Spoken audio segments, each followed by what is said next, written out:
తీశాడు. మారేడాకు ఎందుకు పనికొస్తుంది తెలుసా? చెమ్మ హరించడానికి పనికొస్తుంది. చెమ్మ ఎక్కడైనా తడి ఉంటే 4 మారేడు దళాలు వేస్తే చెమ్మ పీల్చేస్తుంది. అందుకే శివాలయాల్లో మారేడాకు వేస్తారమ్మా. శివుడికి మారేడాకు ఇష్టం అంటే అది అర్థం. మన సంస్కృతి అంత గొప్పది. మనం ఏమనుకుంటాం, 4 ఆకులు ఇష్టం అంటే 400 ఆకులు వేస్తే ఇంకెంత ఇష్టమో, 1,00,000 పత్తి వేస్తే ఇంకెంత ఇష్టమో. మొత్తం శివుడు మునిగిపోయాడు ఇక్కడ.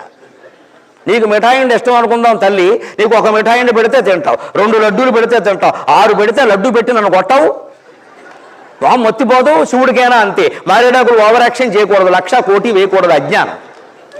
అక్కడ శివాలయంలో అభిషేకం జరుగుతుంది. అభిషేకం జరిగితే ఎప్పుడు నీళ్లు ఉంటాయండి.